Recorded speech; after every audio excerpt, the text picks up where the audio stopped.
Hello विद्यार्थी भाइयों बहनों, केम छो बधा मजामां? આપણે 12મા ધોરણમાં તત્વજ્ઞાન વિષય અંતર્ગત ધર્મનો અર્થ અને ધાર્મિક જીવન એ પાઠનો પ્રથમ તાસ આપણે ભણ્યા. પ્રથમ તાસમાં આપણે છે કે ધર્મનો અર્થ સમજ્યા કે ભાઈ ખરેખર ધર્મનો અર્થ શું છે, ધર્મની શા માટે જરૂરિયાત છે. પ્રથમ તાસની અંદર આપણે ચર્ચા કરી તો ધર્મનો અર્થ સમજાવવા માટે થઈ અને જુદા જુદા ધર્મ મીમાંસકોએ કે તત્વચિંતકોએ કે લેખકોએ છે એ પોતપોતાની વ્યાખ્યા આપી છે. ભાઈ તમે ધર્મને કઈ રીતે મૂલવી શકો, ધર્મ કોને કહેવાય. તો એ બાબતના ઘણા બધા જે તત્વચિંતકો છે, આનંદ શંકર ધ્રુવ છે, પંડિત શુક્લાજી છે, પછી નેક્સ્ટ આપણે જોયું હતું ભાઈ એડવર્ડ, બરાબર, રવિન્દ્રનાથ ટાગોર છે, સર્વપલ્લી રાધાકૃષ્ણન છે. એ બધાએ તત્વચિંતકોએ ધર્મને સમજાવવા માટે થઈ અને અલગ અલગ વ્યાખ્યાઓ છે એ આપી છે. આપણે જોયું કે ભાઈ ધર્મ છે એના પર્યાય શબ્દો, તો ભાઈ ધર્મ, સંપ્રદાય, મઝહબ, રિલિજિયન, આ બધા ધર્મના પર્યાય શબ્દો છે. ધર્મ શબ્દ છે એ સંસ્કૃત ધાતુ ધ્રુવ પરથી ઉતરી આવેલો છે.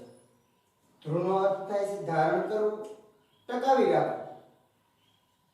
તો અંગ્રેજી શબ્દ છે રિલિજિયન, ધર્મ માટે. તો એ રિલિજિયન શબ્દ લેટિન ભાષાના બે શબ્દો રી અને લીઝર પરથી ઉતરી આવેલો છે. એનો અર્થ થાય ફરીને બાંધવું. એનો અર્થ શું થાય? ફરી બાંધવું. તો ધર્મ છે એ વ્યક્તિને, બરોબર, એ એક માનવ સમાજની એકતાને પ્રબળ બનાવનારું અને માનવ જૂથની એકતા છે સુદૃઢ બનાવનારું એવું પરિબળ છે. માનવ સમાજને એકતા તણે ધર્મ છે બાંધીને રાખે છે. તો આ બધી ચર્ચા છે આપણે નેક્સ્ટ લેક્ચરમાં કરી. તમને બધાને યાદ જ હશે. ધર્મ બાબતનો સુવર્ણ નિયમ પણ તમને બધાને યાદ હશે. ધર્મનો એક સુવર્ણ નિયમ છે કે બીજા લોકો પાસે તમે એવી અપેક્ષા રાખો, બીજા લોકો પાસેથી તમને જેવી અપેક્ષા છે એવું વર્તન તમે બીજા સાથે કરો. બીજા લોકો પાસેથી જેવા વર્તનની તમે અપેક્ષા રાખો છો એવું વર્તન તમે બીજા સાથે કરો. આપણાને વિસ્તૃત તમને ગત લેક્ચરમાં સમજાવ્યું કે ભાઈ જો કોઈ પાસેથી આપણે સારા વર્તનની, સદવર્તનની અપેક્ષા હોય તો બીજાની સાથે આપણે પણ એવું વર્તન કરવું પડશે. તો એક ધર્મનો સુવર્ણ નિયમ છે. ખાસ યાદ રાખજો, ધર્મનો સુવર્ણ નિયમ કે તમે બીજા લોકો પાસેથી જેવી અપેક્ષા રાખો છો એવું વર્તન તમે બીજા સાથે કરો. ધર્મ છે, બરોબર, એના દ્વારા માનવીમાં કેટલાક ગુણો સ્થાપિત થાય છે. ધર્મના અનુસરણથી કેટલાક માનવીય ગુણો છે એ વ્યક્તિમાં આવે છે. એવા ગુણો પણ આપણે જોયા હતા કે ભાઈ ધર્મનો જો ઊંડો અભ્યાસ કરે તો એની અંદર કેટલાક માનવીય ગુણો વિકસે, જેવા કે અહિંસા, ઉદારતા, સત્ય, સહિષ્ણુતા, નિર્ભયતા, પ્રેમ, શાંતિ અને કરુણા. તો વ્યક્તિની અંદર ધર્મના ઊંડા અભ્યાસ દ્વારા, ધર્મના અનુસરણ દ્વારા આવા બધા છે એ ગુણોનો આવિર્ભાવ થાય છે. માનવીય ગુણો એનામાં વિકસે છે. આજે આપણે છે એ ભણવાનું છે ધાર્મિક જીવનનું વિશ્લેષણ. મનોયતના 1ના વિશે 20 પ્રશ્નો એ તમે વિદ્યાર્થી ભાઈઓ બહેનોએ લખી લીધા છે અને ન લખ્યા હોય તો પ્લીઝ લખી લેજો. સાથે સાથે લખવામાં રહેજો. મોટા પ્રશ્નો આમાંથી બને છે કે ભાઈ પહેલો પ્રશ્ન મોટો બને, ધર્મનો અર્થ સમજાવો. ધર્મનો અર્થ સમજાવો. બીજો પ્રશ્ન થાય ભાઈ ધર્મ અંગે કેટલાક તત્વચિંતકોએ આપેલી વ્યાખ્યાઓ લખો. ધર્મ અંગે તત્વચિંતકોએ આપેલી વ્યાખ્યાઓ લખો. આ બધા પ્રશ્નો બને છે. ભાઈઓ બહેનો, તત્વજ્ઞાનની અંદર આ જે પાઠ છે ને એ વાંચીને તૈયાર કરી શકાય એવા પાઠ છે. તમને થોડી સમજણની જરૂર હોય હું તમને પાઠ સમજાવું છું. દરેકે દરેક પાઠ છે વાંચવાથી બહુ સારી રીતે તૈયાર કરી શકાય એમ છે. તો આળસ ખંખેરી અને જે કાંઈ પણ કામ અહીંથી આપવામાં આવે તે પ્લસ તમને જે રીતે યોગ્ય લાગે એમ છે તમારે તત્વજ્ઞાનની મહેનત છે શરૂ કરવાની છે. તો આ 20 પ્રશ્નો તમે બધાએ લખી લીધા હશે અને મોટા પ્રશ્નો પણ ધર્મનો અર્થ સમજાવો. અને બીજો મોટો પ્રશ્ન બનશે ધર્મ અંગે તત્વચિંતકોએ આપેલી વ્યાખ્યાઓ જણાવો. આજે આપણે ભણવાનું છે ધાર્મિક જીવનનું વિશ્લેષણ. આજનો આપણો મુદ્દો છે ધાર્મિક જીવનનું વિશ્લેષણ. ધાર્મિક જીવનનું વિશ્લેષણ.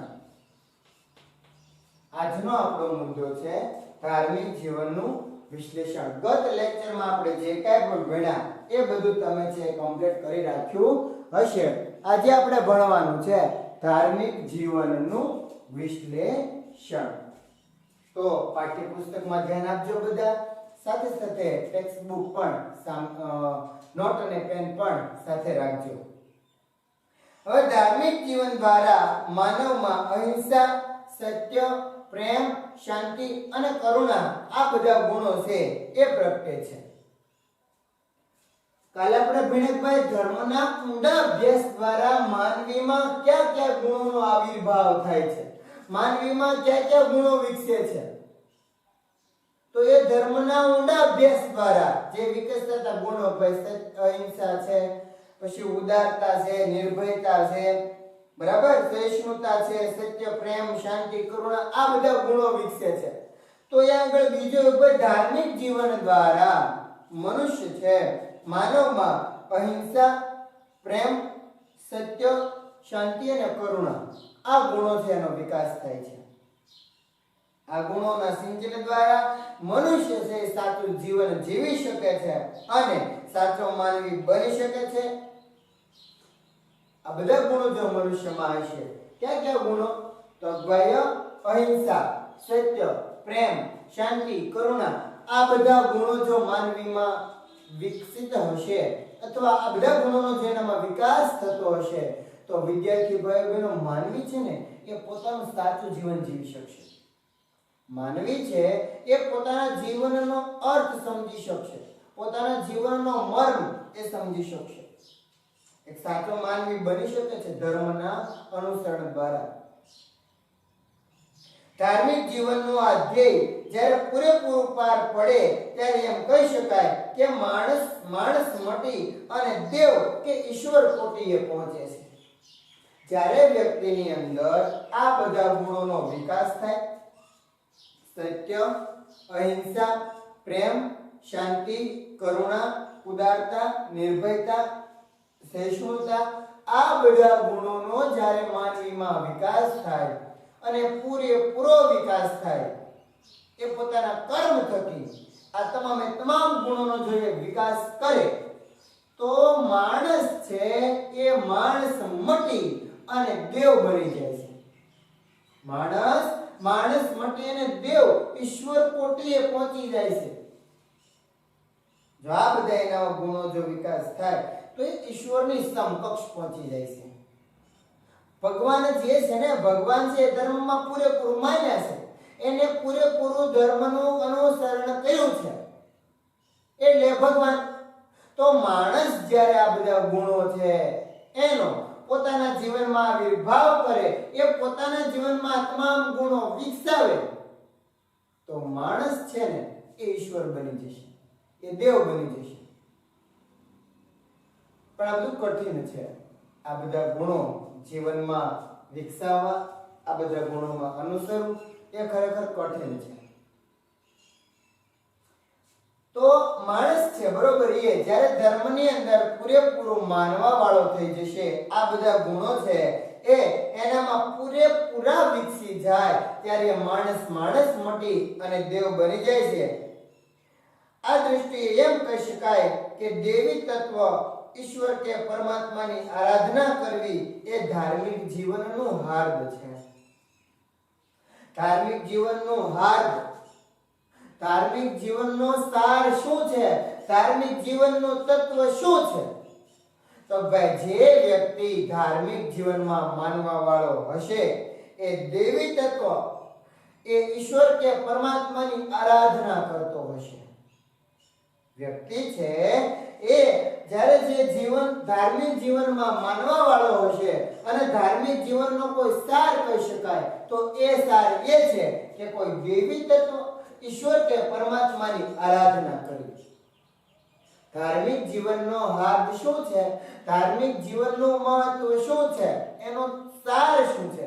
તો ધાર્મિક જીવન છે એનો સાર તો ભાઈ દેવી તત્વ ઈશ્વર કે પરમાત્માની આરાધના કરવી. નેક્સ્ટ જોઈએ આગળ. જો ધાર્મિક જીવન એ પરમ તત્વ કે દેવી તત્વને પામવા માટેનું જીવન હોય તો તે ધાર્મિક સ્થળોએ જવાથી આરંભ થાય અને ધાર્મિક સ્થળોની બહાર નીકળવા માત્રથી તે પૂરું થાય એવું બની શકે નહીં. મેં તમને કાલે પણ કીધું કે ભાઈ તમે પૂજા પાઠ કરો, વહેલી સવારમાં જાગી ભગવાનના પૂજા પાઠ કરવા મળો, પણ બસ પૂજા કરીને પૂજા પૂરી થઈ એટલે તરત જ એ બધું ભૂલી અને આપણા જીવનની અંદર જે કાંઈ હોય બોલવા મળીએ તો ચાલવાનું છે ખરું? નહીં ચાલે ને. પણ એ બધું પછી જે પૂજા દ્વારા, જે આધ્યાત્મિક ચિંતન દ્વારા, જે ધર્મ ગ્રંથોના અભ્યાસ દ્વારા આપણે કઈ જે સાંભળ્યું છે, આપણે કઈ જે વાંચ્યું છે એને મગજમાં ઉતારી અને એ પ્રમાણેનો બિહેવિયર કરવાનું છે, એ પ્રમાણેનું વર્તન કરવાનું છે. મન, કર્મ અને વાણીની અંદર એ જે વસ્તુ છે ધાર્મિક જીવનનો જે સાર છે એને ઉતારવાનો છે. આ લખ્યું કે ભાઈ ધાર્મિક જીવન એ પરમ તત્વને કે દેવી તત્વને પામવા માટે થઈ અને મંદિરમાં જઈએ તો ત્યારે આપણને એમ થાય ભલે આપણે તો ભગવાનને મેળવી લીધા છે, હવે આપણે ધર્મમાં માનવાનું છે, હવે આપણે અહિંસા, સત્ય, પ્રેમ, કરુણા, શાંતિ જીવનમાં વિકસાવવાના છે.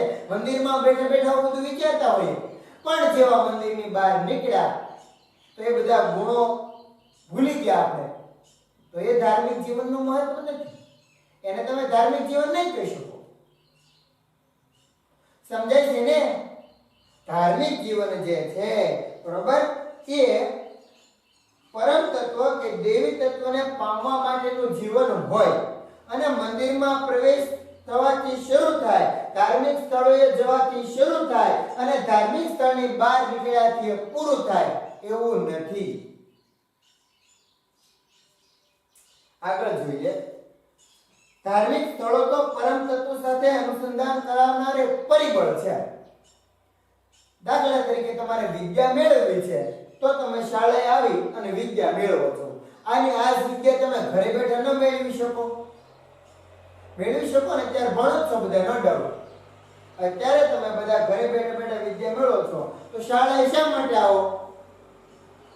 તો ભાઈ તમારે છે શિક્ષણ સાથેનું અનુસંધાન બાંધવા માટેની શાળા છે ને એક આખું પરિબળ છે. શિક્ષણ સાથે તમારે અનુસંધાન બાંધવું હોય તો શાળાએ આવવું પડે. એવી રીતે પરમાત્મા સાથે અનુસંધાન બાંધવા માટે, ધર્મ સાથે અનુસંધાન બાંધવા માટે ધાર્મિક સ્થળો છે ને ભાઈ એક પરિબળ છે. ઘરે બેઠા પૂજા ભક્તિ કરી શકવાના છીએ, ઘરે બેઠા પણ એના એ ધાર્મિક સ્થળનું અવલોકન કરીને ફોટા જોઈ શકવાના છીએ, મનથી પ્રાર્થના નમસ્કાર બધું કરી શકવાના. પણ તમે ત્યાં જાઓ, એ સ્થળની તમે પાવન શાંતિ અનુભવો, એ સ્થળનું તમે છે એ આખો અલૌકિક દિવ્ય આભા ત્યાં જઈને અનુભવી શકો. એટલા માટે થાય અને આપણે ધાર્મિક સ્થળોએ જઈએ. ધાર્મિક જીવન તો ધાર્મિક સ્થળની અંદર તેમજ બહાર સર્વત્ર અને જીવનની પ્રત્યેક ક્ષણે જીવવાનું હોય છે. ધર્મ દ્વારા આપણામાં જે કંઈ પણ ગુણોનો આવિર્ભાવ થયો હોય છે તો એ ધાર્મિક સ્થળની અંદર તો જીવવાનું છે, પણ સાથે સાથે આપણા પોતાના જીવનમાં ધાર્મિક સ્થળની બહાર આપણા પોતાના જીવનની અંદર એ તમામ ગુણોને છે એ સાથે લઈ અને ધાર્મિક જીવન જીવવાનું હોય છે. ધાર્મિક જીવન એ સમગ્ર વ્યક્તિત્વમાં ફેલાવી દેવાનું છે, આખા અંતરાત્મામાં રાખી દેવાનું છે. કોઈ પણ એક કાર્ય કે કોઈ પણ એક પ્રવૃત્તિ સિદ્ધ કરવા માટે થઈ અને તમે જો ધાર્મિક જીવન અપનાવવા માંગતા હો તો એ તમે ક્યારેય ધાર્મિક જીવનમાં માનો છો એવું નહીં થાય.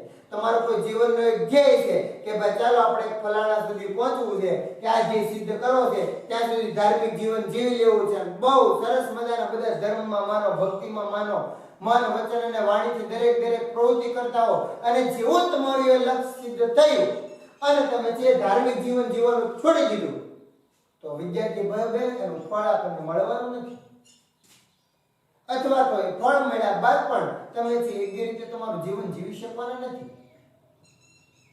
માટે ધાર્મિક જીવન છે એ સમગ્ર જીવનના કાર્યકાળ દરમિયાન અંતરાત્મામાં ઉતારી દેવાનું છે. આમ ધાર્મિક જીવન છે એ માનવના સમગ્ર વ્યક્તિત્વ અને જીવન વ્યવહારને આવરી લે છે. આપણે ભણીએ છીએ ધાર્મિક જીવનનું વિશ્લેષણ, ધર્મમાં કઈ રીતે માનવું અથવા ધર્મમાં કઈ રીતે માનવું જોઈએ, ધાર્મિક જીવન કેવી રીતે બનાવવું જોઈએ એ બાબતની ચર્ચા કરીએ છીએ. એ યાદ રાખજો, ટોપિક નહીં ભૂલી જતા કે ખરેખર ભણીએ શું એમ. બરાબર? તો ધાર્મિક જીવન છે એ માનવના સમગ્ર વ્યક્તિત્વ અને જીવન વ્યવહારને આવરી લે છે. આખું માનવ જીવનનું જે આખું જે વ્યક્તિત્વ છે એનું જે સમગ્ર માનવ જીવન છે એને એના પોતાના જીવન વ્યવહારને ધર્મ છે આવરી લે છે. માણસના સમગ્ર વ્યક્તિને સમજવા માટે માનવીના ત્રણ પાસા વિચારો, લાગણીઓ અને કર્મો એને જાણવા જરૂરી છે. માનવીનું જ્યારે તમારે સમગ્ર વ્યક્તિત્વ સમજવું છે, માનવીનું જ્યારે તમારે સમગ્ર જીવન છે સમજવું છે ત્યારે તેના ત્રણ પાસા, કેટલા પાસા? ત્રણ પાસા. એના વિચારો, એની લાગણી અને એના કર્મ. એના વિચારો, એની લાગણીઓ અને એનું કર્મ છે એ સમજવું જરૂરી છે. લખીએ આપણે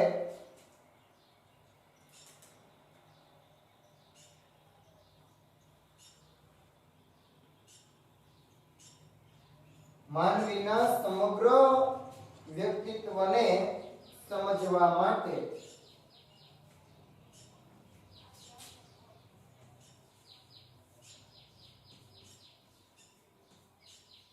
માનવીના સમગ્ર વ્યક્તિત્વને સમજવા માટે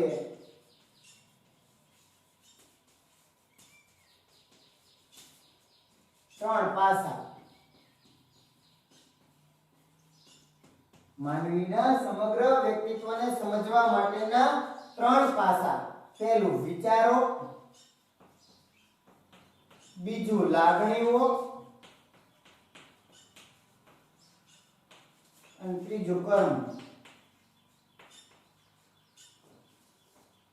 માનવીના સમગ્ર વ્યક્તિત્વને સમજવા માટેના ત્રણ પાસા છે. કેટલા? ત્રણ પાસા. ક્યાં ક્યાં ત્રણ પાસા છે? તો ભાઈ એમના વિચારો, એમની લાગણીઓ અને એમના કર્મ. તો આ ત્રણ પાસા જે છે એ સમજવા જરૂરી છે જો તમારે માનવીનું સમગ્ર વ્યક્તિત્વ છે સમજવું હોય તો. આગળ જોઈએ. આનો અર્થ એ કે જો ધર્મ માણસના સમગ્ર વ્યક્તિત્વને આવરી લેતો હોય તો માણસ તેના વિચારો, લાગણીઓ અને કર્મો એ ત્રણેય સાથે સંબંધ હોવો જરૂરી છે. આપણે પેલું જોયું કે ધાર્મિક જીવન માનવીના સમગ્ર વ્યક્તિત્વને આવરી લે છે. એવું ભણ્યા ને કે ભાઈ ધાર્મિક જીવન છે એ એ માનવીના સમગ્ર વ્યક્તિત્વને અને જીવન વ્યવહારને આવરી લે છે. હવે જો તમારે માનવીના સમગ્ર વ્યક્તિત્વને સમજવું હોય તો કયા ત્રણ પાસા જરૂરી છે? તો ભાઈ વિચારો, લાગણીઓ અને કર્મ. તો આના પરથી એમ કહી શકાય કે વિચારો, લાગણી અને કર્મ જે માનવીને આપણને ખબર હોય તો એ માનવી ધર્મમાં માને છે કે કેમ, એ માનવી ધાર્મિક જીવન જીવે છે કે કેમ, એ આપણે સમજી શકીએ. ફરી વખત સમજાવું છું કે ભાઈ ધાર્મિક જીવન છે, જો પાઠ્યપુસ્તકમાં લખેલું છે કે ભાઈ જો ધર્મ માનવીના સમગ્ર વ્યક્તિત્વને આવરી લેતો હોય તો તેનો માણસના વિચારો, લાગણીઓ અને કર્મ એ ત્રણેય સાથે સંબંધ હોવો જોઈએ. મતલબમાં ધાર્મિક જીવનનો વિચારો, લાગણીઓ અને કર્મો સાથે સીધો સંબંધ છે. માનવી જો ધાર્મિક જીવન જીવતો હોય તો એનો સીધો સંબંધ માનવીના સમગ્ર વ્યક્તિત્વને આવરી લેતા ત્રણ પાસા વિચારો, લાગણીઓ અને કર્મ એની સાથે એનો સંબંધ છે. આગળ જોઈએ. સંપૂર્ણપણે વિકસિત એવા ધાર્મિક જીવનનું વિશ્લેષણ કરવામાં આવે તો વિચારો કે બુદ્ધિ સાથે સંકળાયેલું જ્ઞાનાત્મક પાસું, લાગણીઓ કે ભાવનાઓ સાથે સંકળાયેલું સંવેદનાત્મક પાસું અને કર્મ કે વર્તણૂક સાથે સંકળાયેલું નૈતિક પાસું છે, એ ત્રણેય પાસા છે જોવા મળે છે. માનવીના વિચારો, માનવીની લાગણીઓ અને માનવીના કર્મ સાથે સંકળાયેલા ત્રણ પાસા આપણે ભણવાના છે. બરોબર? બોર્ડમાં છે પહેલા લખી લઈએ કે ભાઈ માનવીના વિચારો અને બુદ્ધિ સાથે કયું પાસું સંકળાયેલું છે? માનવીના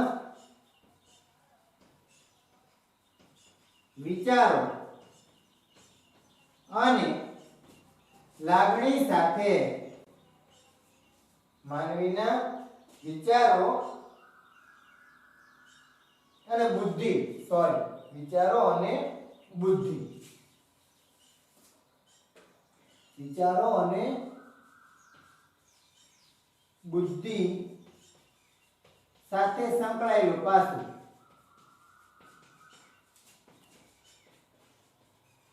કયું પાસું છે ભાઈ? જ્ઞાનાત્મક પાસું. જ્ઞાનાત્મક પાસું. બીજું છે માનવીની લાગણી કે ભાવનાઓ સાથે સંકળાયેલું. માનવીની લાગણી કે ભાવનાઓ સાથે સંકળાયેલું પાસું.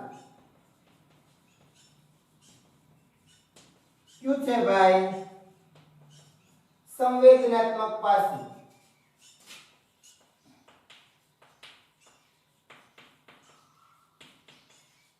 સંવેદનાત્મક પાસું.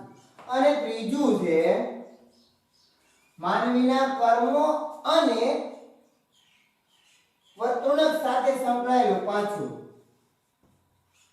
માનવીના કર્મો કે વર્તણૂક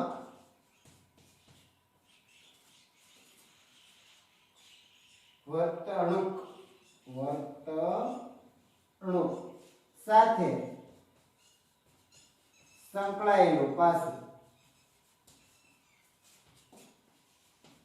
શું છે એ પાસું? તો કે નૈતિક પાસું.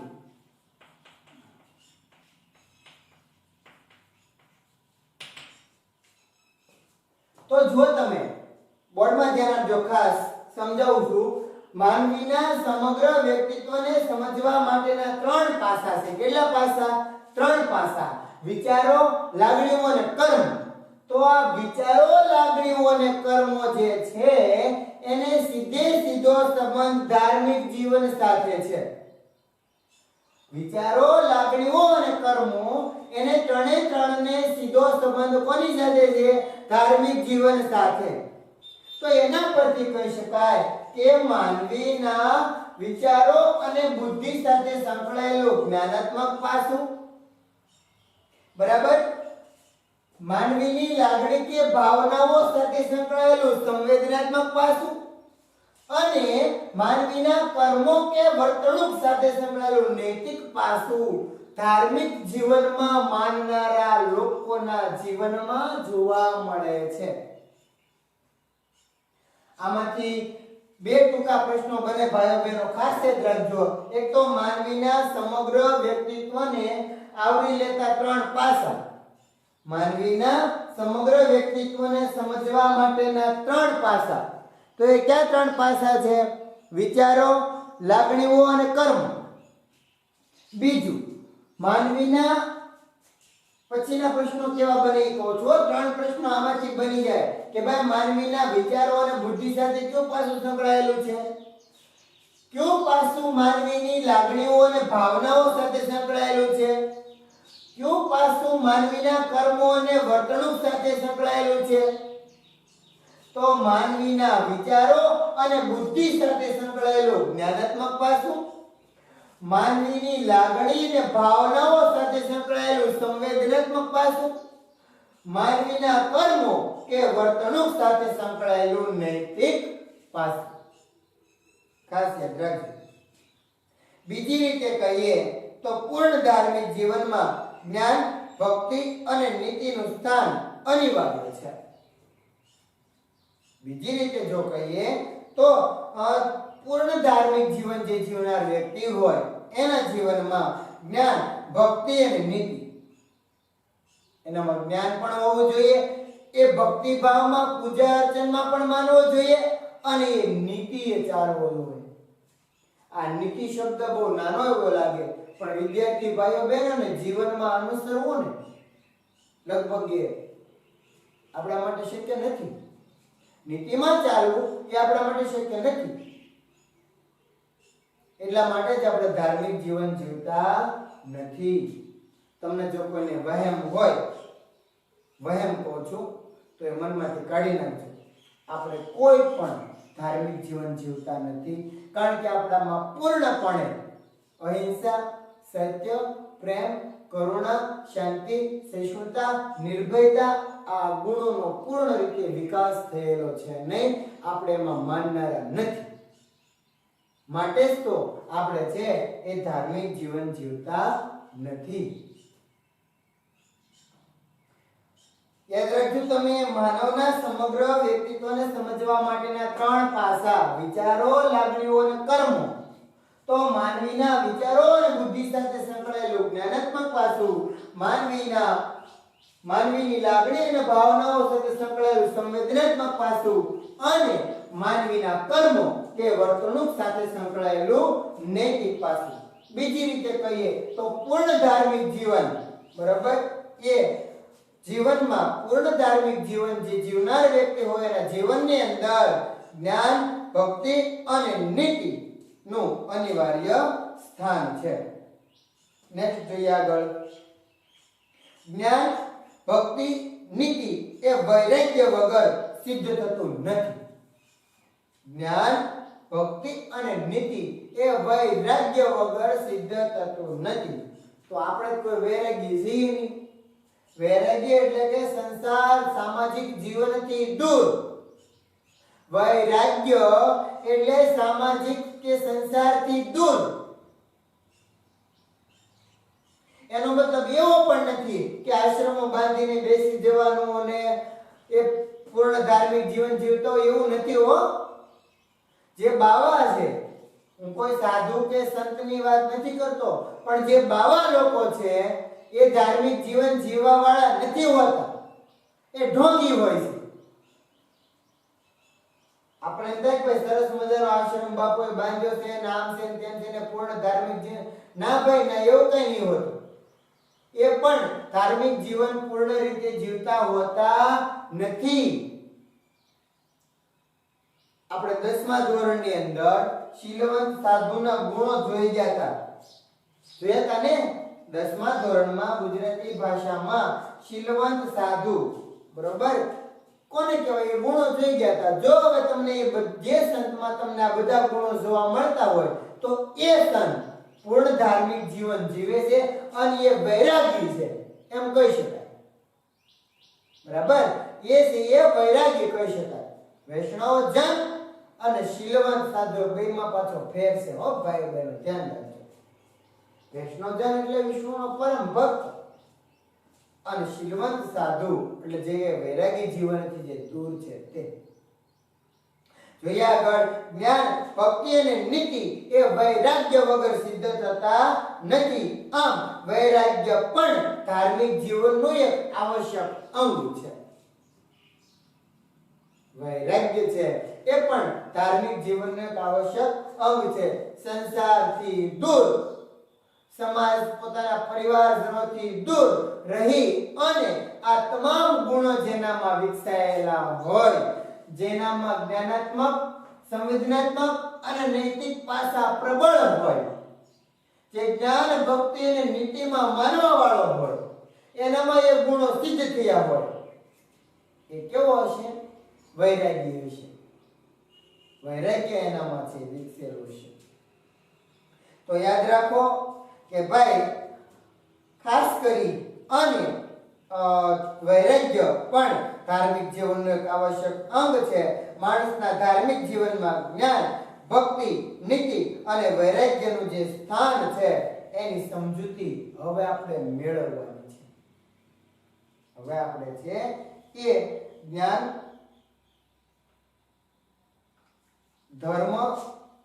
જ્ઞાન, ભક્તિ, નીતિ અને વૈરાગ્યનું જે સ્થાન ધાર્મિક જીવનમાં કેવી રીતે હોવું જોઈએ એના વિશેની માહિતી મેળવવાની છે. તો આપણે છીએ ખાસ યાદ રાખો તમે આજે ચર્ચા કરી, બરોબર, કે ધાર્મિક જીવનનું વિશ્લેષણ.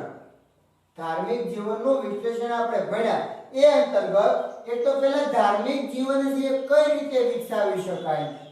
તો આપણે ભણ્યા કે ભાઈ ધાર્મિક જીવન છે એ એના દ્વારા માનવીમાં છે, બરોબર, એ કેટલા ગુણો વિકસે છે. સત્ય, અહિંસા, પ્રેમ, શાંતિ અને કરુણા. ધાર્મિક જીવનનું વિશ્લેષણ અલગ અલગ 4 મુદ્દાઓમાં કરેલું છે. કેટલા મુદ્દામાં?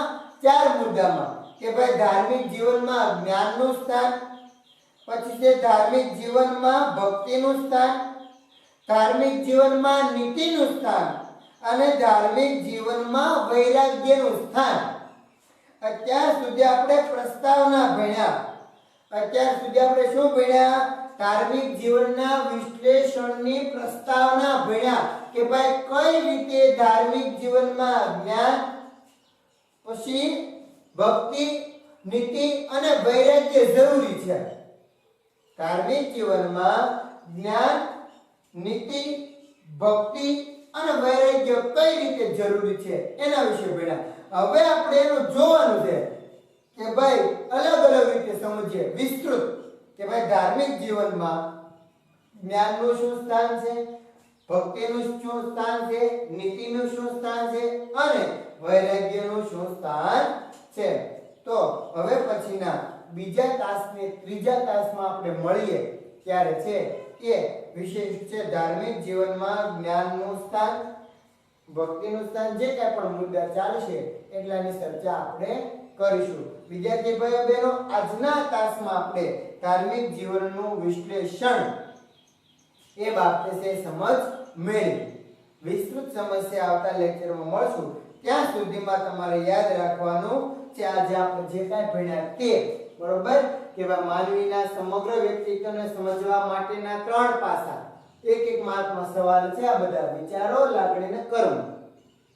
બીજું ભણ્યા કે માનવીના વિચારો અને બુદ્ધિ સાથે સંકળાયેલું પાસું કયું, માનવીના લાગણી અને ભાવનાઓ સાથે સંકળાયેલું પાસું કયું, માનવીના કર્મો અને વર્તન સાથે સંકળાયેલું પાસું કયું. આના વિશેની માહિતી આપણે મેળવી. નેક્સ્ટ લેક્ચરમાં મળશું ત્યારે વિશેષ ચર્ચા કરીશું. આજનો તાસ અહીંયા આગળ પૂર્ણ કરીએ.